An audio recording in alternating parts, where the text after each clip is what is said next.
Hello student, welcome to study of commerce. जैसा कि हम लोगों ने क्लास 11th की स्टैटिक्स फॉर इकोनॉमिक्स वाली जो बुक है उसमें अपना चैप्टर 4 कंप्लीट किया था, जो कि है आपका प्रेजेंटेशन ऑफ डेटा।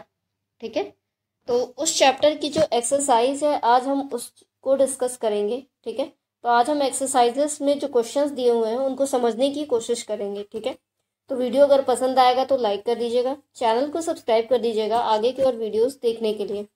और बाकी अगर आप मुझे इंस्टाग्राम, टेलीग्राम या फिर फेसबुक पे फॉलो करना चाहते हैं तो डिस्क्रिप्शन बॉक्स में लिंक दिया हुआ है, आप मुझे फॉलो कर सकते हैं। ठीक है, और अगर आपको कोई हेल्प चाहिए सब्जेक्ट से रिलेटेड तो आप मुझे मैसेज भी कर सकते हैं, मुझे जैसे ही टाइम मिलेगा मैं आपको रिप्लाई करूँगी। ठीक है, तो चलिए आज का वीडियो स्टार्ट करते हैं। तो हमारा जो सबसे पहला क्वेश्चन है ये हमारा एमसीक्यू बेस्ड है। तो पहला क्वेश्चन है कि बार डायग्राम इज द, तो चार ऑप्शन है। एक आपका 1 डायमेंशनल डायग्राम, 2 डायमेंशनल, थर्ड है आपका डायग्राम विथ नो डायमेंशन और चौथा है नन ऑफ द अबव। तो इसमें से जो नन ऑफ द अबव है तो वो तो होगा नहीं, और जो डायग्राम विथ नो डायमेंशन है यानी बिना डायमेंशन के कोई डायग्राम बनता ही नहीं है, तो ये दोनों ऑप्शन तो गलत ही है। अब बचा हमारे पास 1 डायमेंशनल और 2 डायमेंशनल। तो अगर हम बार डायग्राम की बात करें तो बार डायग्राम हमारा केवल 1 डायमेंशनल बेस्ड होता है। ठीक है, 1 डायमेंशनल डायग्राम होता है, तो हमारा आंसर 1 सही हो जाएगा। ठीक है, बार डायग्राम 1 डायमेंशनल क्यों होता है? क्योंकि बार डायग्राम एक ऐसा डायग्राम होता है, बार डायग्राम में हमारा ये जो डायग्राम होता है इसमें हम हाइट के बेस पे ही, सिर्फ हमें हाइट से मतलब रहता है, हाइट के बेस पे ही हम उसकी फ्रीक्वेंसी या उसका मैग्नीट्यूड जानते हैं। ठीक है, इसकी हाइट जो होती है वही इसकी फ्रीक्वेंसी या मैग्नीट्यूड को बताती है, इसीलिए हम हाइट के बेस पे केवल डायमेंशंस जानते हैं, तो इसलिए हम इसको 1 डायमेंशनल डायग्राम बोलते हैं। ठीक है, तो आई होप आपको क्वेश्चन 1 का 1 डायमेंशनल डायग्राम क्यों होगा ये समझ में आ गया होगा। दूसरा जो हमारा पॉइंट है 2 डायमेंशनल डायग्राम, तो 2 डायमेंशनल डायग्राम हमारा किस में होता है? हिस्टोग्राम में होता है। ठीक है, तो 2 डायमेंशनल जो डायग्राम होता है वो हमारा हिस्टोग्राम में होता है, क्योंकि हिस्टोग्राम में हम हाइट और वेट दोनों को लेके चलते हैं। हाइट से हमें वेरिएबल की फ्रीक्वेंसी पता चलती है और वेट से हमें साइज ऑफ क्लास इंटरवल्स का पता चलता है। ठीक है, तो चलिए क्वेश्चन नंबर 2 देखते हैं।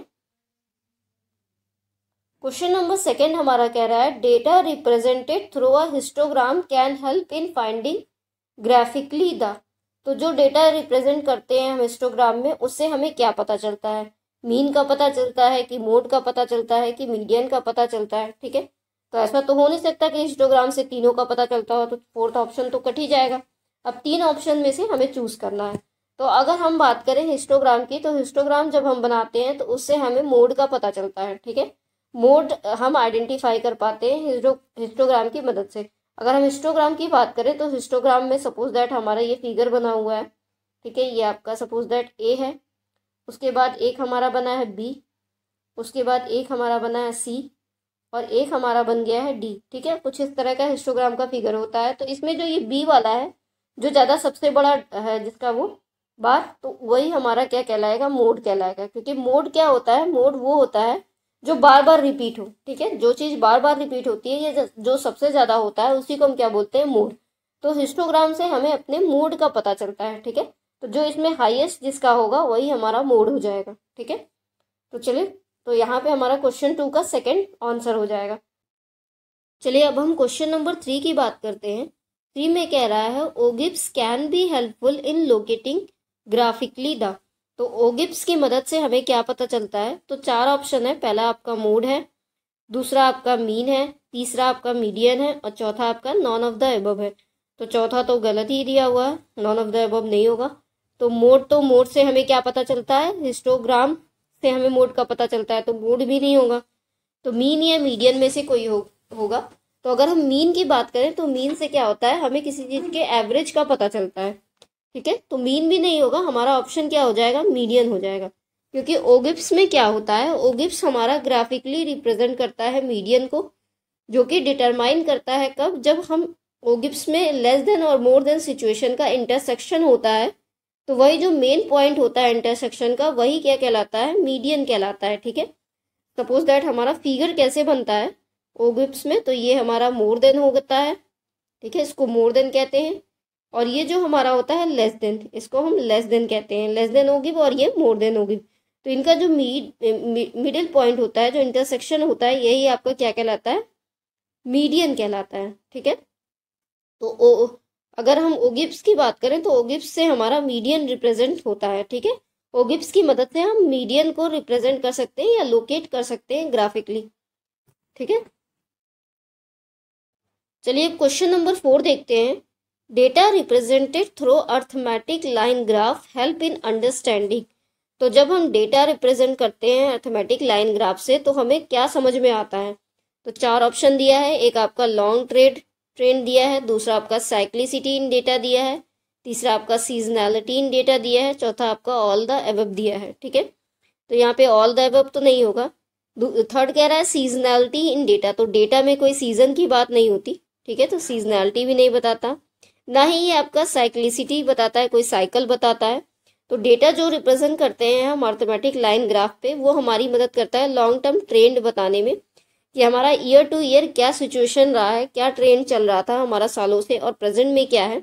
ये सारी चीज़ें हमें डेटा रिप्रेजेंट करता है, लॉन्ग टर्म ट्रेंड के बारे में बताता है अर्थमेटिक लाइन ग्राफ। ठीक है, तो अगर हम इसके एक्सप्लेनेशन की बात करें तो हम बोल सकते हैं कि as the variable are recorded with respect to the time of its occurrence, यानी कि उसके अक्रेंस के बेस पे हम वेरिएबल्स रिकॉर्ड करते हैं और फिर उसी को रिप्रेजेंट करते हैं डेटा में। तो इसलिए ये हमारा लॉन्ग टर्म ट्रेंड बताता है। ठीक है, इसलिए हमारा क्वेश्चन नंबर 4 का फर्स्ट ऑप्शन सही हो जाएगा।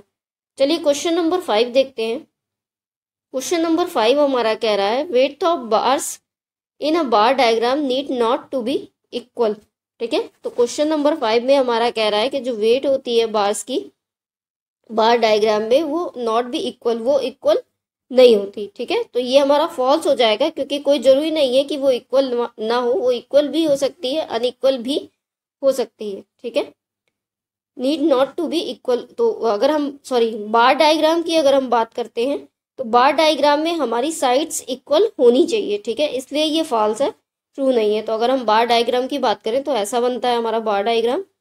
तो इसमें जो होता है ये साइड्स हमारी दोनों की इक्वल होनी चाहिए। सपोज दैट ये दोनों बार डायग्राम है, तो मेरा तो थोड़ा ज़्यादा बढ़ गया है, बाकी इन दोनों का जो वेट है वो बराबर होना चाहिए और इन दोनों के बीच में भी जो डिस्टेंस है वो भी इक्वल होना चाहिए। यानी इन दोनों के बाहर का डिस्टेंस भी इक्वल होना चाहिए और अंदर का डिस्टेंस भी बार डायग्राम में इक्वल होना चाहिए। ठीक है, तो इसलिए यहाँ पे need not to be equal की जगह नीड टू बी इक्वल होना चाहिए था, इसलिए ये क्वेश्चन हमारा फॉल्स हो जाएगा। ठीक है, तो अगर आप इसका एक्सप्लेनेशन लिखना चाहें तो एक्सप्लेनेशन में हम लिख सकते हैं कि नीड टू बी इक्वल होना चाहिए। ठीक है, तो चलिए क्वेश्चन नंबर 6 देखते हैं। क्वेश्चन नंबर 6 में कह रहा है weight of the rectangles in a histogram should essentially be equal.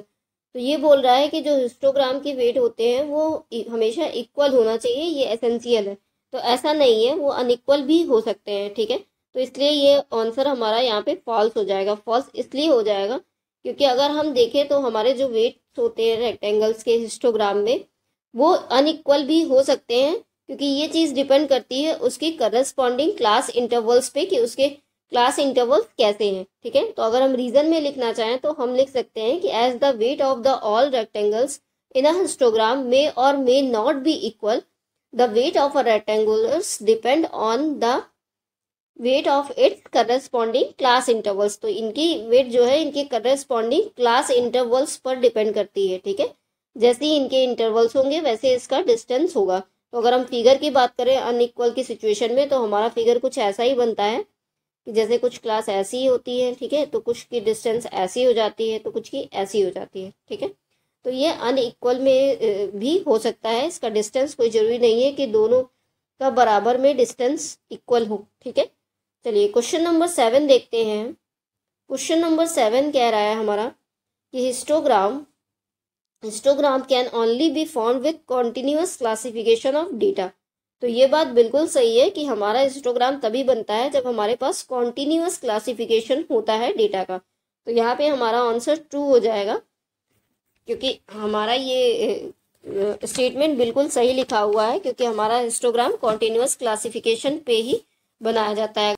तो अगर हम रीजन लिखना चाहें तो हम लिख सकते हैं कि if the given data is not continuous then it is to be converted into exclusive series.